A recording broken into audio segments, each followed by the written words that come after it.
ನನ್ನ ಎಲ್ಲ ಮಾಧ್ಯಮ ಮಿತ್ರರಿಗೂ ಹಾಗೂ ಮಲ್ಲಿಗೆ ಮಿತ್ರರಿಗೂ ನಮಸ್ಕಾರ. ಹಾಗೂ ನನ್ನ ಚಾನಲನ್ನು ಯಾರು ಹಾಗೆ ನೋಡ್ಕೊಂಡು ಬರ್ತಾ ಇದ್ದೀರಾ, ಇನ್ನೂ ಸಬ್ಸ್ಕ್ರೈಬ್ ಮಾಡೋದೇ ದಯವಿಟ್ಟು ನನಗೆ ಸಬ್ಸ್ಕ್ರೈಬ್ ಮಾಡಿ ಸಪೋರ್ಟ್ ಮಾಡಿ ಅಂತ ಕೇಳ್ಕೊಳ್ತೇನೆ. ಹಾಗೂ ನನ್ನನ್ನು ಯಾರು ಸಪೋರ್ಟ್ ಮಾಡ್ಕೊಂಡು ಬಂದಿದ್ದೀರಾ ಕಂಟಿನ್ಯೂ ಆಗಿ ಎಲ್ಲರಿಗೂ ನನ್ನ ಧನ್ಯವಾದವನ್ನು ತಿಳಿಸ್ತೇನೆ.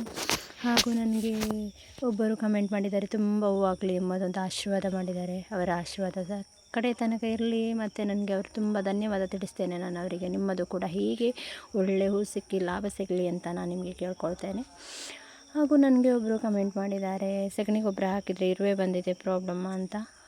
ಖಂಡಿತ ಪ್ರಾಬ್ಲಮ್ ಇಲ್ಲ ಪಾಟಲ್ಲಿದ್ದರೆ, ಆದರೆ ಇರುವೆ ಪುಡಿಯನ್ನು ಹಾಕಿಬಿಡಿ ಆ ಥರ ಪ್ರಾಬ್ಲಮ್ ಬಂದಾಗ.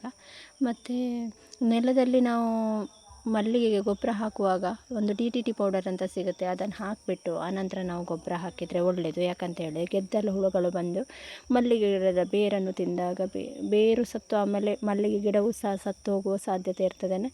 ಹಾಗಾಗಿ ಹೇಳ್ತೇನೆ, ಎಲ್ಲ ಮಣ್ಣಿನಲ್ಲಿ ಸಹ ಗೆದ್ದಲು ಹುಳುಗಳ ಪ್ರಾಬ್ಲಮ್ ಇರ್ತದೆ, ಕೆಲವೇ ಮಣ್ಣಿನಲ್ಲಿ ಇರುವುದಿಲ್ಲ.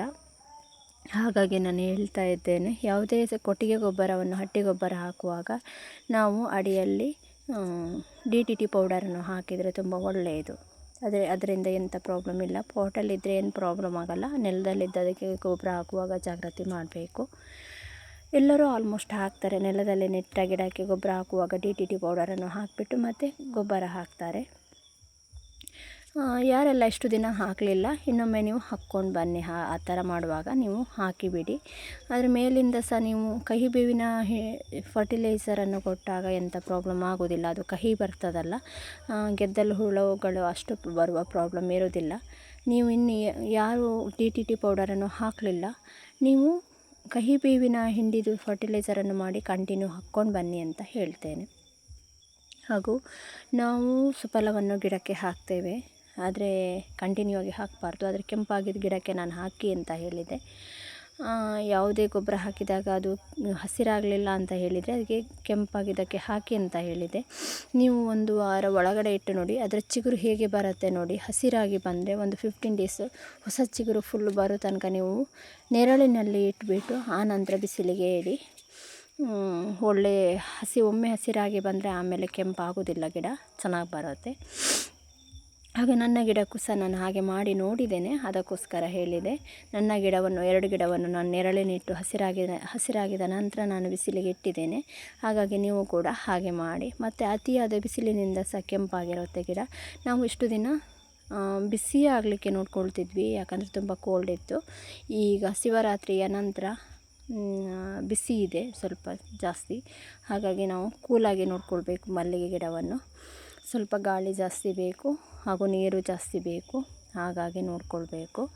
ಆಮೇಲೆ ಯಾರೆಲ್ಲ ನಿಮ್ಮ ಮಲ್ಲಿಗೆ ಗಿಡ ಇನ್ನೂ ಕೆಂಪಾಗಿದೆ ಅನ್ನುವರು ಸ್ವಲ್ಪ ನೆರಳಲ್ಲಿಟ್ಟು ಕೂಲ್ ಮಾಡಲಿಕ್ಕೆ ನೋಡಿ, ಚೆನ್ನಾಗಿ ಬರುತ್ತೆ. ಮತ್ತು ಇನ್ನು ತುಂಬ ಹೂವು ಆಗ್ತಾಯಿಲ್ಲ ಅಂತ ಹೇಳುವವರು ನಿಮ್ಮ ಮಲ್ಲಿಗೆ ಗಿಡಕ್ಕೆ ಬಿಸಿಲು ಎಷ್ಟು ಬೀಳುತ್ತೆ ಅಂತ ನೋಡ್ಕೊಳ್ಳಿ. ಬಿಸಿಲು ಕಡಿಮೆ ಆದಾಗ ಕೂಡ ಹುಳಗಳ ಪ್ರಾಬ್ಲಮ್ಮು ಬರುತ್ತೆ ಮತ್ತು ಹೂವು ಆಗೋದಿಲ್ಲ, ಉದ್ದಕ್ಕೆ ಹೋಗ್ತದೆ, ಬಳ್ಳಿ ಥರ ಹೋಗ್ತದೆ. ಹೊಸ ಚಿಗುರು ಬರುವುದಿಲ್ಲ, ಬಂದರೆ ಸಹ 1-2 ಮೊಗ್ಗುಗಳು ಬರುವ ಚಾನ್ಸಸ್ ಇದೆ. ನನ್ನದು ಸ್ವಲ್ಪ ಗಿಡಕ್ಕೆ ಹಾಗೆ ಇದೆ. ಹಾಫ್ ಡೇ ಮಾತ್ರ ಒಂದು ಬಿಸಿಲು ಬರ್ತದೆ, ಒಂದು 4-5 ಅವರ್ ಬರುತ್ತೆ. ಅದರಲ್ಲಿ ಸಹ ಸ್ವಲ್ಪ ಹೂವು ಬರ್ತಾ ಉಂಟು. ಹಾಗಾಗಿ ನಾನು ನಿಮಗೆ ಹೇಳ್ತಾ ಇದ್ದೇನೆ. ಇನ್ನೊಂದು, ಮಲ್ಲಿಗೆ ಗಿಡ ತುಂಬ ಹೂವಿದೆ ಅಂತ ಹೇಳ್ತಾರೆ ಕೆಲವರು. ಅವರದ್ದು ಗಿಡ 10-15 ವರ್ಷ ಆಗಿರುತ್ತೆ ಆ ಗಿಡಕ್ಕೆ. ನೀವು ಯಾರು ಅಷ್ಟು ಚಿಂತೆ ಮಾಡಬೇಡಿ, ಯಾಕಂತ ಹೇಳಿದರೆ ನಮ್ಮ ಗಿಡವೂ ಕೂಡ ತುಂಬ ದೊಡ್ಡದಾದಾಗ ತುಂಬ ಹೂವು ಸಿಗ್ತದೆ. ನಾವು ತುಂಬ ಕಡಿಮೆ ಹೂವಿದೆ, ಅವರದ್ದು ಜಾಸ್ತಿ ಇದೆ ಹಾಗೆ ಥಿಂಕ್ ಮಾಡೋದು ಬೇಡ. ನಮ್ಮ ಗಿಡ ಚಿಕ್ಕದಿರುವಾಗ ಅದು ತುಂಬ ಕಡಿಮೆ ಬರ್ತದೆ. ಇನ್ನೊಂದು ಎಂತ ಹೇಳಬೇಕಂತ ಹೇಳಿದರೆ, ನಂದು ಹೋದ ವರ್ಷ ನಾನು ಮಲ್ಲಿಗೆ ಗಿಡಕ್ಕೆ ಮಿಕ್ಸರ್ ಹಾಕಿರೋದು, ಆ್ಯನಿಮಲ್ ಮಿಕ್ಸರ್ ಅಂತ ತಂದು ಹಾಕಿದ್ದೆ. ಬೇರೆ ಯಾವುದು ಗೊಬ್ಬರ ಫರ್ಟಿಲೈಸರ್ ಕೊಟ್ಟಿಲ್ಲ. ಫರ್ಟಿಲೈಸರ್ ಯಾಕೆ ಕೊಟ್ಟಿಲ್ಲ ಅಂತ ಹೇಳಿದರೆ, ಹುಳಗಳಿಂದ ಕಾಪಾಡ್ಕೊಳ್ಳೋದು ಕಷ್ಟ ಅಂತ ಕೊಟ್ಟಿರಲಿಲ್ಲ. ಆದರೆ ನಾನಿವತ್ತು ಈ ಸರಿ ಸಗಣಿ ಗೊಬ್ಬರನೂ ಹಾಕಿದ್ದೇನೆ, ಫರ್ಟಿಲೈಸರ್ ಕೊಟ್ಟಿದ್ದೇನೆ, ಆ್ಯನಿಮಲ್ ಗೊಬ್ಬರ ನಾನು ಹಾಕಿಲ್ಲ. ಕೆಂಪಾಗಿರೋ ಗಿಡಕ್ಕೆ ಸುಫಲವನ್ನು ಹಾಕಿದ್ದೇನೆ. ಈ ವರ್ಷದ ಇಳುವರಿ ನಾನು ಈ ವರ್ಷ ನೋಡಬೇಕು ಎಷ್ಟು ಬರುತ್ತೆ ಅಂತ. ಹೋದ ವರ್ಷ ತುಂಬ ಕಡಿಮೆ ಬಂದಿದೆ, 4 ಚೆಂಡು ಹಾಗೆ ಮಾತ್ರ ಸಿಕ್ಕಿದೆ ನನಗೆ. ಅದಕ್ಕೂ ಕಳೆದ ವರ್ಷದಲ್ಲಿ ನನಗೆ 7 ಚೆಂಡು ತನಕ ಸಿಕ್ಕಿದೆ. ನನಗೆ ಹಚ್ಚ ವರ್ಷ ನನಗೆ ತುಂಬ ಜಾಸ್ತಿ ಇತ್ತು ಮಲ್ಲಿಗೆ ಗಿಡ, ಹೋದ ವರ್ಷ ಜಾಸ್ತಿ ಇತ್ತು. ಆದರೆ ಈ ವರ್ಷ ತುಂಬ ಕಡಿಮೆ ಇದೆ. ಗಿಡವೂ ಕೂಡ ಚಿಕ್ಕದಾಗಿದೆ, ಯಾಕಂತ ಹೇಳಿದರೆ ಮಳೆಗಾಲದಲ್ಲಿ ಎಲ್ಲ ಗಿಡಗಳು ಹಾಳಾಗಿದೆ. ಹಚ್ಚ ವರ್ಷ ನನಗೆ 130 ತನಕ ಇತ್ತು ಗಿಡ, ಹೋದ ವರ್ಷ ಕೂಡ 130 ಇತ್ತು. ಈ ಅರೌಂಡ್ ಒಂದು 70 ಗಿಡ ಇರ್ಬೋದು, ಆದರೆ ತುಂಬ ಚಿಕ್ಕದಾಗಿದೆ. ಅದರ ಇಳುವರಿ ಎಷ್ಟು ಬರುತ್ತೆ ಅಂತ ನಾನು ನೋಡಬೇಕು. ಈ ವರ್ಷ ಎಷ್ಟು ಹೂಗಳು ಸಿಗುತ್ತೆ ಅಂತ ನಾನು ನೋಡಬೇಕು, ಇನ್ನೂ ನೋಡಿಲ್ಲ. ಇಲ್ಲಿವರೆಗೂ ಇವತ್ತಿನ ತನಕ ನನಗೆ 2.5 ಚೆಂಡು ಹೂ ಸಿಕ್ಕಿದೆ. ಬಟ್ ನಾನು ಈ ವರ್ಷ ಪಾರ್ಟ್ 2 ಆಗಿ ತಗೊಂಡಿದ್ದೇನೆ. ಯಾಕಂತ ಹೇಳಿದರೆ ನನಗೆ ಒಮ್ಮೆಲೆ ಹೂ ಕಟ್ಟಲಿಕ್ಕೆ ಆಗೋದಿಲ್ಲ. ನನಗೆ ಒಂದಟ್ಟಿಗಿಂತ ಜಾಸ್ತಿ ಕಟ್ಟೋದು ತುಂಬ ಕಷ್ಟ ಆಗ್ತದೆ. ನಾನೇ ಕೊಯ್ಯಬೇಕು, ನಾನೇ ತೆಗಿಬೇಕು, ಮಾರ್ನಿಂಗ್ ಬ್ರೇಕ್ಫಾಸ್ಟಿಗೆಲ್ಲ ರೆಡಿ ಮಾಡಬೇಕು. ಹಾಗಾಗಿ ನಾನು ಅದಕ್ಕೆ ಪಾರ್ಟ್ 2 ಆಗಿ ತಗೊಂಡಿದ್ದೇನೆ. ನನಗೆ ಒಮ್ಮೆಲೆ 7 ಚೆಂಡು ಬಂದರೆ ನನಗೆ ಕಟ್ಟಲಿಕ್ಕೆ ಆಗೋದಿಲ್ಲ. ಹಾಗಾಗಿ ನಾನು ಪಾರ್ಟ್ 2 ತಗೊಂಡ್ರೆ ಒಳ್ಳೆಯದು.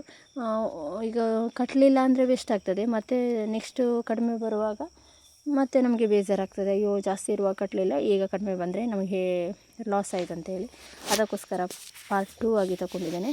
2 ರೀತಿಯಾಗಿ ನಾನು ಅದಕ್ಕೆ ಆರೈಕೆ ಮಾಡ್ತೇನೆ, 2 ಟೈಮಲ್ಲಿ ಆರೈಕೆ ಮಾಡ್ತೇನೆ. ಹಾಗಾಗಿ ನೀವು ಕೂಡ ಈ ಥರ ಮಾಡ್ಬೋದು, ನಿಮಗೆ ಸಹ ಒಳ್ಳೆಯದಾಗ್ತದೆ. ಮತ್ತು ಆರೈಕೆ ಕೂಡ ತುಂಬ ಒಳ್ಳೆಯದಾಗ್ತದೆ ಗಿಡಗಳಿಗೆ. ಯಾಕಂತ ಹೇಳಿದರೆ ನಾವು ಒಮ್ಮೆಲೆ ಎಲ್ಲ ಗಿಡಕ್ಕೂ ಮಾಡುವಾಗ ಅಷ್ಟು ಚೆಂದ ಆರೈಕೆ ಬರುತ್ತೆ ಅಂತ ಹೇಳಲಿಕ್ಕೆ ಆಗೋದಿಲ್ಲ.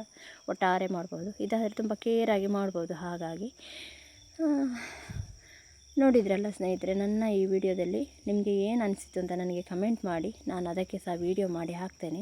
ನೋಡಿದ್ರಲ್ಲ, ನಾನು ಹೇಳಿದೆ ನಿಮಗೆ ಹೂ ಸ್ವಲ್ಪ ಕಡಿಮೆ ಬರುತ್ತಂತ. ಇದಕ್ಕೆ ಬಿಸಿಲು ತುಂಬ ಕಡಿಮೆ ಇದೆ, 4ರಿಂದ 5 ಅವರ್ ಇದೆ.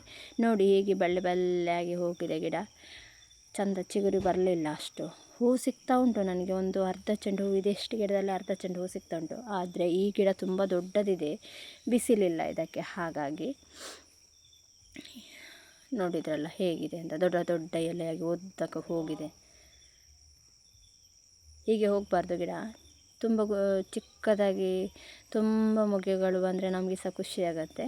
ಹಾಗಾಗಿ ನೋಡಿದ್ರಲ್ಲ, ಯಾರಿಗೆಲ್ಲ ಈ ಸಮಸ್ಯೆ ಇದೆ ಎಲ್ಲ ಸ್ವಲ್ಪ ಕರೆಕ್ಟಾಗಿ ಮಾಡ್ಕೊಂಡು ಬನ್ನಿ. ನಿಮಗೆ ಎಂಥ ಡೌಟ್ ಇದ್ದರೆ ಸಹ ನನಗೆ ಕಮೆಂಟ್ ಬಾಕ್ಸಲ್ಲಿ ತಿಳಿಸಿ, ನಾನು ಮತ್ತೆ ಕಮೆಂಟಿಗೆ ರಿಪ್ಲೈ ಮಾಡ್ತೇನೆ, ಮತ್ತು ವಿಡಿಯೋ ಮಾಡಿ ಕೂಡ ನಿಮಗೆ ಹೇಳ್ತೇನೆ.